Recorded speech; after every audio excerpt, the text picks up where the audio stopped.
जैसा कि आप जानते हैं, हम प्रतिवर्ष की भांति इस वर्ष भी आयुर्वेद दिवस का आयोजन करने जा रहे हैं, जो कि 10 नवंबर को आने वाला है। उसी के इस मंत्रालय के द्वारा प्रदेश ही नहीं, देश भर में इस तरीके का आयोजन हमारी संस्थाओं के द्वारा किया जा रहा है। और इस बार का जो मेन इवेंट्स है वो हो रहा है हरियाणा पंचकूला में, जो कि हमारी CCRS इसका नोडल एजेंसी बनाया गया है। और हमारे ऑल ओवर इंडिया में जो 32 ब्रांचेज हैं वहाँ पर ये इस तरीके के आयोजन किए जा रहे हैं। इस दौरान हम कंटिन्यू एग्जीबिशन, जैसा कि आपने देखा हमारे यहाँ एग्जीबिशन चल रही है, दर्शक लोग आ रहे हैं, उनको हम निःशुल्क फ्री ब्रोशर्स वगैरह, जितनी भी जीवनचर्या ऋतुचर्या के ब्रोशर्स, डिजीज़ के क्या खान पान आहार रखना, आयुर्वेदिक आहार के बारे में जानकारियाँ उपलब्ध करा रहे हैं। इसके साथ साथ हम औषधीय जो पादप हैं हमारे, उनका हम वितरण उनको कर रहे हैं। यही नहीं, संस्थान स्तर पर नहीं, हमारे जो आउटरीच प्रोग्राम चल रहे हैं ट्राइबल एरिया में, झाड़ोल तहसील उदयपुर में, वहाँ पर भी इस तरीके के व्याख्यान और अवेयरनेस कैंप और जागरूकता रैलियों का आयोजन किया जा रहा है। इसके साथ ही जो SC बहुल गाँव है वहाँ पर भी हमारे आउटरीच परियोजना चल रही है, उसमें भी इस तरीके के आयोजन किए जा रहे हैं।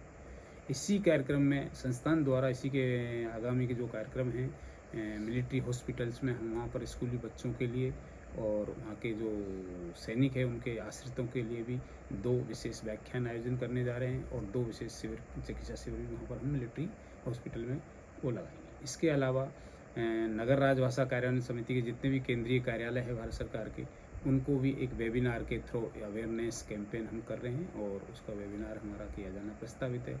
इसके अलावा हमारे विभिन्न चिकित्सा शिविर ग्रामीण क्षेत्रों में और सिटी के एरिया में भी हम कर रहे हैं। साथ ही मेन जो इवेंट्स है इसके अलावा वो है हमारा रन फॉर आयुर्वेदा, जो कि हम 7 नवंबर को करने जा रहे हैं। और इसके अलावा बाइक रैली है, जो प्रोफेशनल बाइकर ग्रुप है जयपुर में बाइकर्स के द्वारा हम उसको कर रहे हैं। जवाहर सर्किल के पत्रिका गेट से शुरू होकर जलमहल तक का वो हमारा कार्यक्रम किया जाना है 7 नवंबर उसको 5 नवंबर को।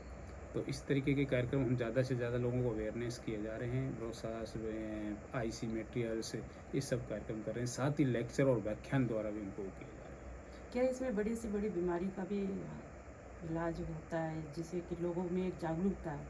मैडम, जैसा कि आपने देखा है, मेरे ख्याल से कोविड से बड़ी बीमारी तो इस देश में अभी तक आई नहीं है। और उस कोविड में आपने इसका रिजल्ट देखें, साइंटिफिक बेस्ड है। ऐसा नहीं है हम आयुर्वेद को अपना कर रहे हैं, ये तो हमारे रिसर्च पेपर्स आप देखिएगा कोविड पे, जो हमारे PGI Chandigarh, AIIMS, Lucknow medical college, इनमें हमारे रिसर्च हुए और जो कोविड-19 के दौरान जो लोगों को हमने दवाई वितरित की है, उसका जो रिजल्ट मिला है, तो उससे लोगों में ज़बरदस्त आयुर्वेद के प्रति आस्था हुई है।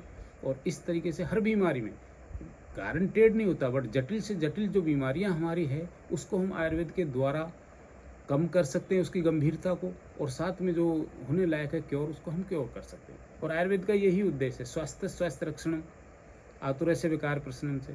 स्वस्थ रोगी के स्वास्थ्य की रक्षा करेंगे तो हम अगली स्टेज में जाने नहीं देंगे बीमारी। तो उस उद्देश्य को लेके ही हम आयुर्वेद को, हर घर आयुर्वेद का थीम पे जो काम कर रहे हैं, हर किसी के लिए हर दिन आयुर्वेद, ये साल की थीम जो की है वो यही उद्देश्य है कि हम ज़्यादा से ज़्यादा लोगों को इसको करें और वो स्वस्थ रहें, बीमारी नहीं। परिचय दे दीजिए। मैं डॉक्टर BR मीणा, सहायक निदेशक प्रभारी, क्षेत्रीय आयुर्वेद अनुसंधान संस्थान, बनी पार्क, जयपुर, आयुष मंत्रालय, भारत सरकार।